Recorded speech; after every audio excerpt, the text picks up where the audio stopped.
Today, we are talking about your trigger. We're talking about my trigger. Today, we want to talk about what actually happens when we aim and fire and pull that trigger. We want to talk about what we can do instead so that we can take the power away from anyone from pushing us to pull the trigger. Hello, I'm Sonovia D. Williams. Welcome back to my channel. And if you know me from our music here on the channel, you'll know me as Sonovia Will. Welcome back. Today we're talking about those triggers. We want to consider triggers in the most elementary visual as possible. So let's consider the gun, for which everyone understands there's a trigger that is pulled, and when that tension is pulled at the trigger area of the machinery, it snaps and releases the bullet, right? And so likewise, when something externally pulls or touches or creates a tension within us, whether it's because of something emotionally that we feel charged about, or something that we're thinking, something mentally that we are uncomfortable because of what has happened, it causes a tension within us, and we have the potential then to snap back and release whatever that release may be, whether it's words or actions. Some people may fight, some people may cry. Whatever that release is, because of an external tension caused, we snap. So let me share something that happened to me, my story.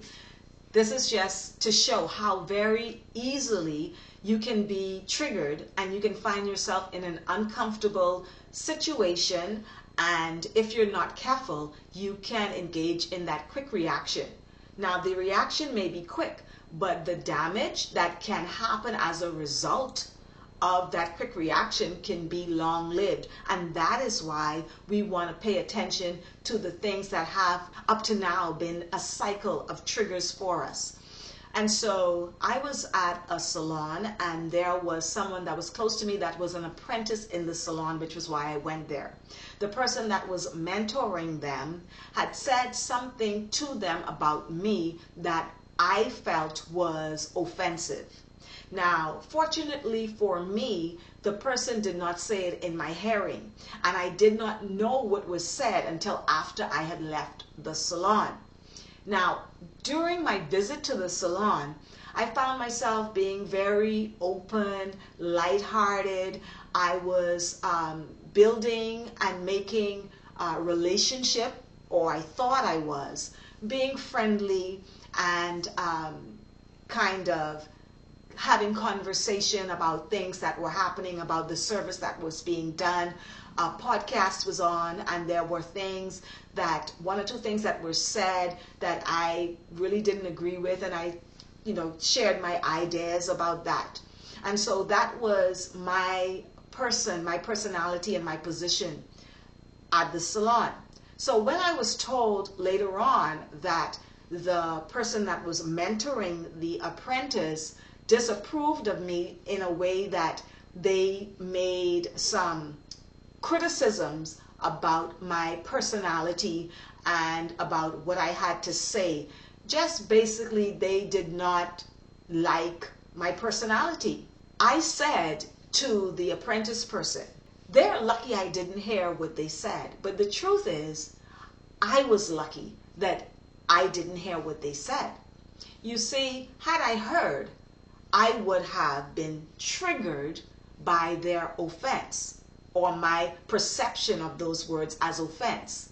And I would have responded in a way that the go-to reaction would have demanded that I responded. I found myself so uncomfortable. I was upset because the words that I was told that she spoke were words I found offensive. And this is where our investigation begins. First of all, why do we find certain things offensive? I want to suggest that first you look at the way you were reared and cultivated. Think back about your childhood.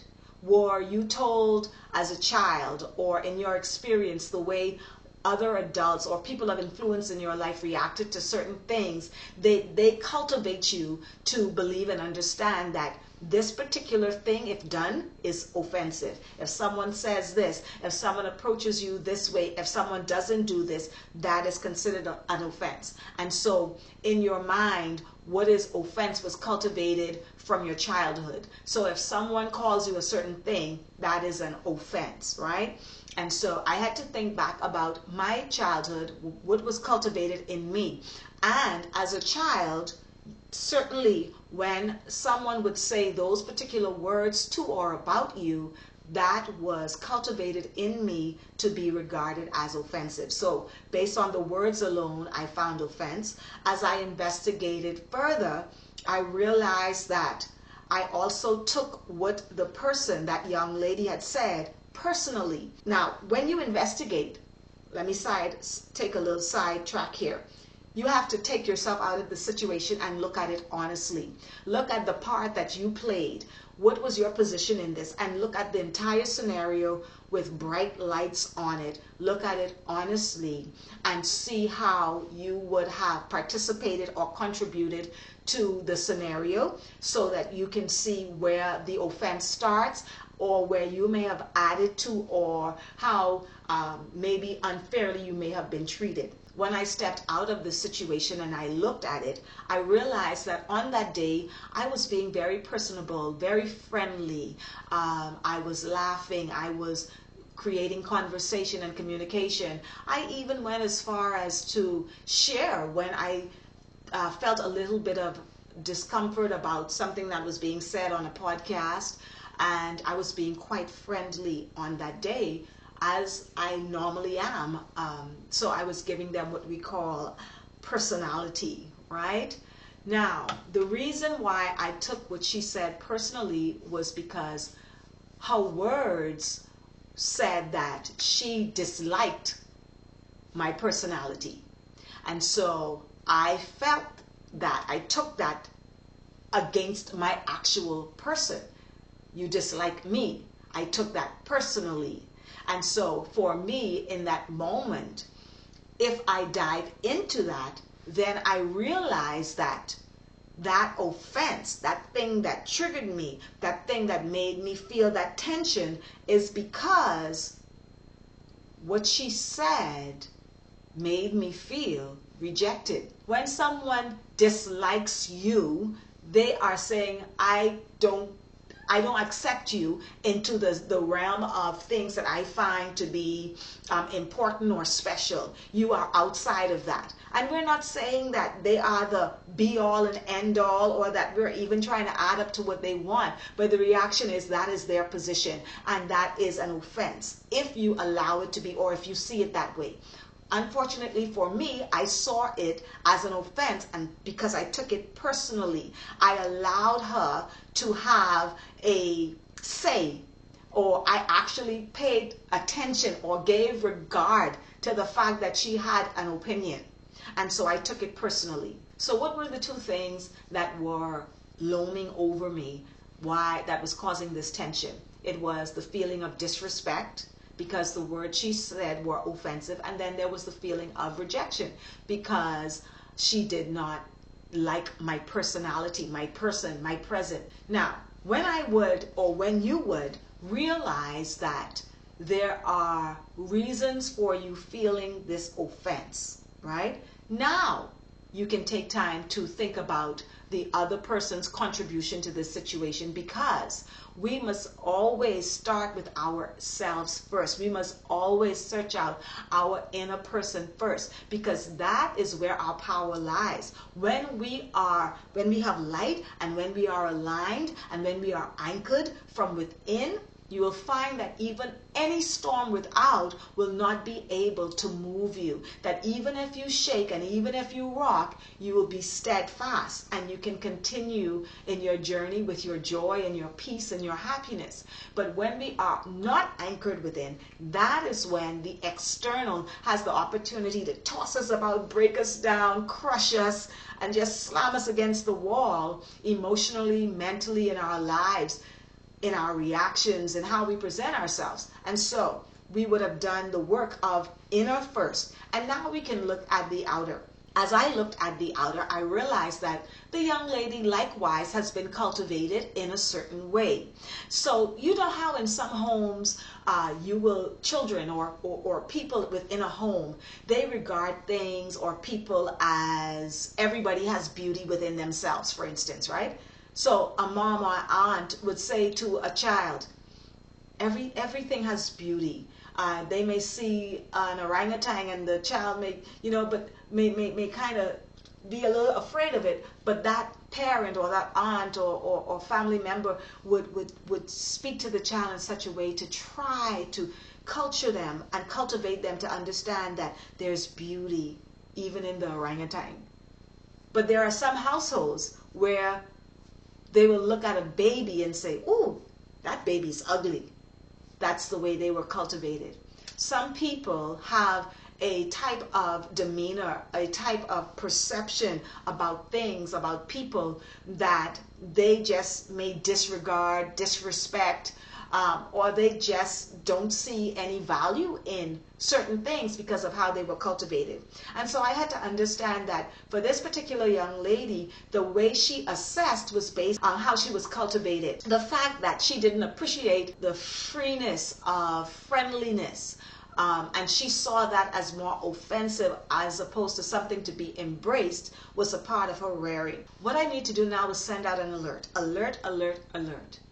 You see, as long as we are going to be progressive in this life, as long as we're going to stay on the journey to success and purpose, as long as you're going to show up, and as long as you're going to continue to elevate and climb the ladder of success, as long as you have to do anything in the world of people, you are going to find these differences. You are going to find that we have been cultivated differently. We have different perceptions, different values, different things we regard. Things mean different things to different people. So the alert is we have to get grounded in this fact within us, in this reality that people perceive things differently.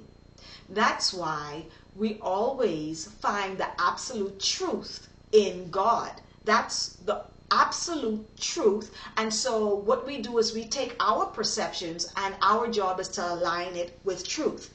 Now, there are others who do the same thing, and then there are others who do not. And that's why we have differences. And then there are times when, even though we all seek to align with truth, someone may have a different interpretation, or they may not be as deeply vested in understanding at that time. And so there are all sorts of scenarios that can bring us to differences in our perception, in the way we think about things, and the way we accept or reject things. But that's why internally we have to seek truth within us, so that when we are in truth, when something on the external does not accept that same truth, we will be safe and secure within the truth and not be moved by it. You see, if you are not grounded in the truth, you will indeed fire. And when you fire, so you remember now our simple elementary visual. When that external thing happened that caused that tension in your emotion, when you just want to deal with that person, you want to let them know what the time is, you want to get them straight, you want to just let them know, excuse me, you can't step to me like that. Whatever it may be, when you feel that tension, if indeed you do allow yourself to step back and step up to them, or give them that attitude, or react in that go-to way, when you fire, you know where that gets you? It gets you exactly where the enemy of your soul, your progressive soul, the enemy wants you.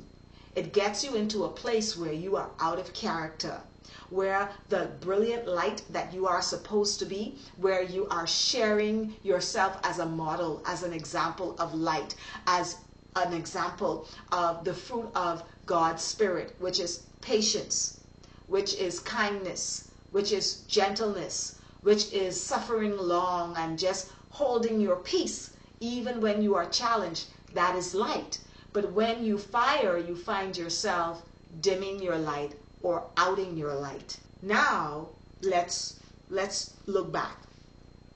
We considered that, yes, there is an offense. We considered why the offense. We considered our childhood or ways we have been cultivated in our mind to have a certain emotion or mindset towards things that can be offensive, how we take what was happening, right? Then we considered the external. What about the person that caused the offense? What about them? How were they cultivated? What is their mindset that would cause them to do or say this particular thing? And then we detached ourselves from it because we realized that there are differences between us, differences of people in the world, and we will incur those differences, and there will be offense that comes towards us that we can just choose and must choose not to receive personally, but we can stay grounded in the knowledge of truth and let our light shine and maintain ourselves in the Spirit of God in spite of those situations, right? And so we recognize now, after all of that, that if we do fire, now we find ourselves being the puppet, another puppet in the show of the enemy, who at the end of the day wants us to have separation, wants us to have discord, and most of all, he wants us to be out of alignment with the truth. He wants us to be living on a lower level, a lower frequency. And so when we recognize this, then now we position ourselves where we see what the real agenda is of triggers, and that we must allow ourselves to prepare ourselves to breathe, whether we have to step away, whether we have to walk away, but the decision would have been made in advance to walk away. The decision would have been made in advance to breathe, to take a 10 count. So we want to cause that whole scenario to find relief and release, but without damage. And that will be based on our actions and how we handle it. Now, you know that here we have an album in the making called For the Soul Purpose, and it's for us. It's for us to groove and keep ourselves focused, keep our minds fueled with positive vibes and positive energy. Now, there's a song that you can use to meditate on as you chill that can remind you to stay in this zone where you will not allow yourself to be triggered. I'll read the words to you, but I invite you to check this song out. It's called Feels Like Home. And what it's talking about is the fact that when you find those people that have differences from you, if you are going to make progress and stay on this journey and not just keep stopping things because people don't like you, don't agree with you, you can't do a YouTube channel. You can't go anywhere on social media and do anything to get your vision, your work out, because somebody is going to troll you and say something negative or offensive, or you are so anxious that that's what's going to happen.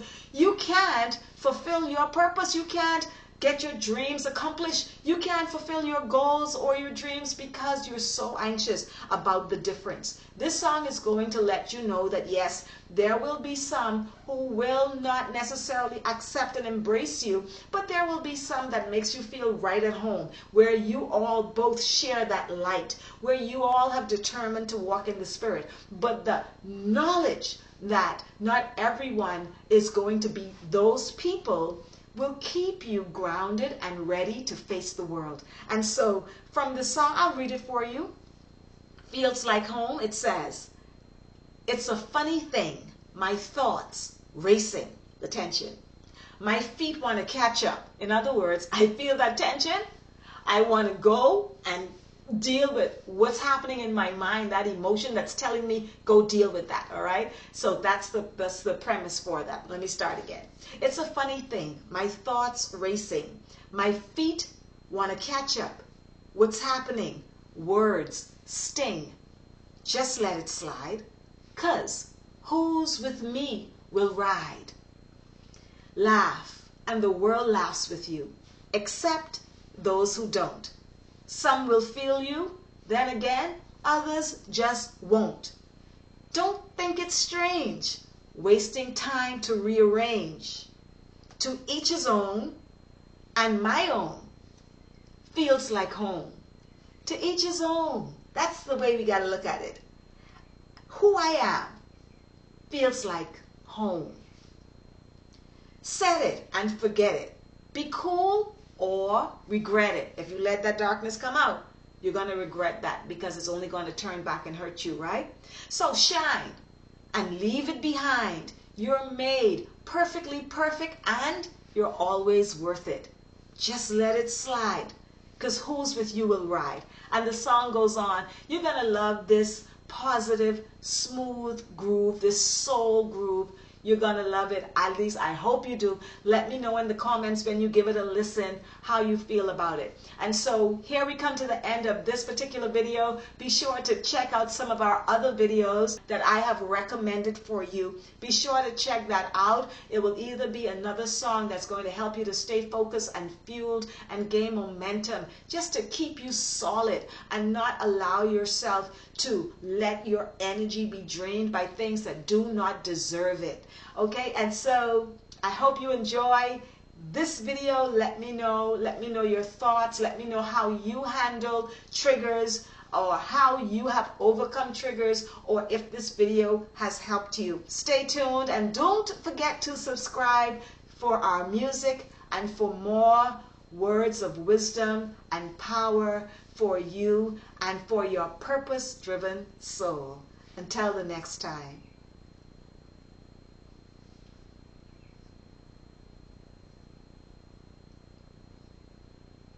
It's a funny thing, my thoughts racing, my feet wanna catch up, what's happening, worst thing, just let it slide, cause who's with me will ride. Laugh and the world laughs with you, except those who don't. Some will fear you, then again others just won't. Don't think it's strange, wasting time to rearrange. To each his own, and my own feels like home. To each his